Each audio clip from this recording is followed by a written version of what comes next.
तमाम महाराष्ट्रातील शिवबांच्या माव्यांनो आणि सावित्री जिजाऊंच्या लेकींनो नमस्कार। स्वराज्य देश ऑनलाईन वक्तृत्व स्पर्धेत मी सोनाली सुनील मेनड आपल्यासमोर उभा आहे आणि विषय मांडते की माँसाहेब जिजाऊ आणि सावित्रीबाई फुले एक स्त्री संघर्ष। एका काळामध्ये स्त्रियांना उत्तम शान मान दिली जात नव्हती। स्त्रियांचं जीवन अवघड होतं। स्त्रियांना मोका श्वास घेता येत नव्हता। स्त्रियांना फक्त चूल आणि मूल इथपर्यंतच मर्यादित ठेवलं जात होतं। हे बघून राष्ट्रमाता राजमाता जिजाऊ महासाहेब यांना खूप वाईट वाटायचे। त्यांच्या हृदयात पिळी पडू लागले। तर त्यांनी ठरवले की स्त्री जातीसाठी आपण काहीतरी करावे आणि त्यांनी आई भवानीच्या चरणी स्त्रियांना न्याय द्यायचं ठरवले व आई भवानीनेही त्यांचं ऐकलं आणि छत्रपती शिवाजी महाराज सारखा पुत्र घडवला। असं म्हणतात की औरों की माँ लोरी गाती है बच्चों को सुलाने के लिए, औरों की माँ लोरियां गाती है बच्चों को सुलाने के लिए, लेकिन जिजाऊ ने लोरियां गाई बच्चों को जगाने के लिए, बच्चों को जगाने के लिए। शिवाजी महाराजांना बालपणापासूनच जिजामाता यांनी स्त्रियांबद्दल सन्मान आदर असे संस्कार दिले होते।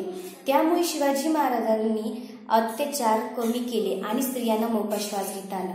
स्त्रियांनी फक्त घरातच करायचं असा प्रश्न महात्मा ज्योतिराव फुले यांना पडू लागला। मग त्यांनी एक नवीन गोष्ट करण्याची पाहिजे म्हणजेच स्त्री शिक्षण। स्त्री शिक्षण यांनी ही गोष्ट सावित्रीबाई फुले यांच्या मनात रवली आणि सावित्रीबाईंना सुद्धा ही गोष्ट पटली आणि त्यांनी ह्या स्त्री शिक्षणास पुढाकार घेतला आणि पुण्यात पहिली मुलींची शाळा सुरू केली। पण समाजाचा याला विरोध होता। समाज त्यांना नकार देत होता, समाज त्यांना त्रास देत होता। तरीही ते न थांबता त्यांची मुलींसाठी स्त्री शिक्षणाची लढाई सुरूच होती। पण त्यांची लढाईचा फायदा घेऊन अनेक स्त्रिया प्रत्येक स्थान क्षेत्रात राहिल्या।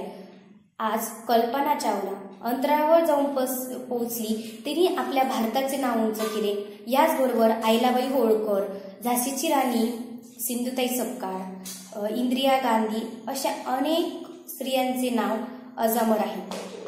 पण ह्या सर्वांमागे राष्ट्रमाता राजमाता माँसाहेब जिजाऊ व सावित्रीबाई फुले यांना खूप मोठ्या प्रमाणात प्रयत्न केले। आजही समाजात वावरत असताना ह्या प्रयत्न केलेल्या आजही समाजात वावरत असताना दोन महान स्त्रियांचं योगदान अतिशय मोलाचं आहे। आज ह्या समाजात स्त्रियांना 50% आरक्षण आहे। स्त्रिया आज पुरुषांच्या खांद्याला खांदा लावून चालतात, म्हणजेच त्या प्रत्येक क्षेत्रात प्रत्येक स्थानात त्या असतात।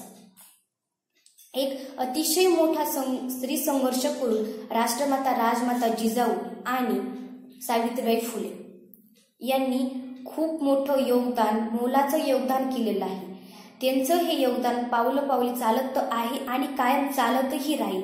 अशा ह्या दोन महान व्यक्तींना मी वंदन करते आणि मी थांबते। जय हिंद, जय महाराष्ट्र।